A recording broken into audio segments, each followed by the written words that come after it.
मनुष्य जीवन भर उत्तरों की खोज करता रहता है। वह जानना चाहता है कि ईश्वर है या नहीं, संसार क्यों बना, मृत्यु के बाद क्या होता है, कर्म क्या है, भाग्य क्या है, सुख कहाँ है, दुख क्यों है आदि।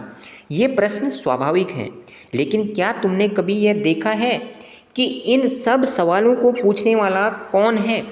तुम्हारा मन बाहर की ओर दौड़ता है, वह हर घटना का कारण जानना चाहता है, पर जिसने यह जिज्ञासा उठाई उसे जानने का प्रयास मनुष्य बहुत कम करता है।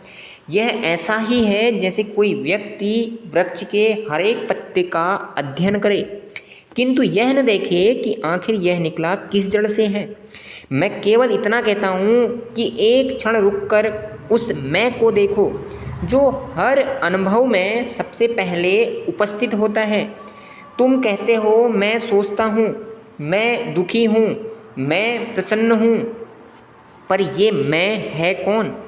तुम्हारे ज़्यादातर प्रश्न वास्तव में संसार के नहीं हैं, बल्कि वे उस मैं की अस्थिरता से निकलते हैं जिसे तुम अपना वास्तविक स्वरूप समझ बैठे हो।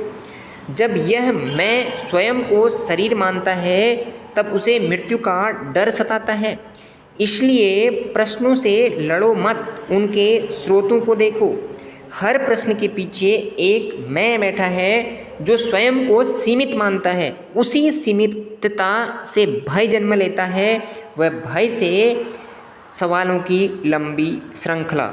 जब तुम पूछते हो मैं कौन हूँ, तब यह तुम्हारी चेतना को उसी दिशा में मोड़ देता है जहाँ से सभी अनुभव उत्पन्न होते हैं। धीरे धीरे तुम देखोगे कि मैं एक विचार की तरह उठता है।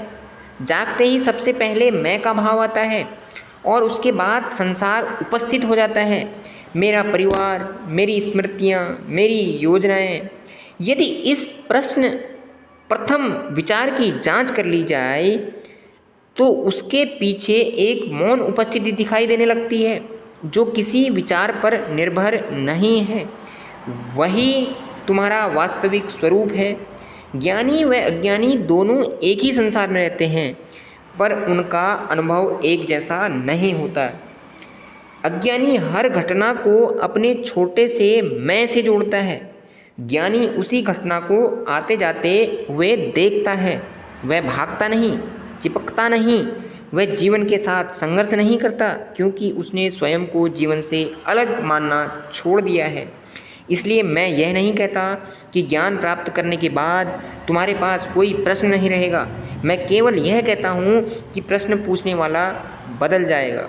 अंतर केवल इतना है कि अब तुम उसे अपने भय, इच्छाओं और अहंकार की धुंध से नहीं देखोगे। इसलिए यदि तुम सचमुच सभी प्रश्नों का अंत चाहते हो तो प्रश्नों की संख्या कम मत करो। उस पहले प्रश्न को पूरी गंभीरता से पूछो जिससे सब प्रश्न जन्म लेते हैं, वह मैं कौन हूँ। जब यह प्रश्न अपने अंतिम मौन में विलीन हो जाता है तब कोई विजेता नहीं बचता, कोई पराजित नहीं बचता।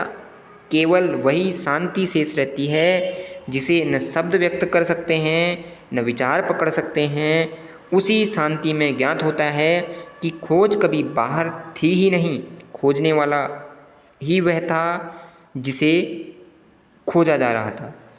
पहले स्वयं को देखें। मनुष्य के सभी प्रश्नों का मूल संसार नहीं, बल्कि स्वयं का अज्ञान है। जिस दिन वह ईमानदारी से अपने भीतर उतरकर यह पूछना शुरू करता है कि मैं कौन हूँ, उसी दिन उसकी वास्तविक आध्यात्मिक यात्रा आरंभ होती है। स्वयं को जान लेने के बाद अनेक प्रश्न अपने आप शांत हो जाते हैं, क्योंकि तब खोज बाहर नहीं, भीतर पूरी हो चुकी होती है।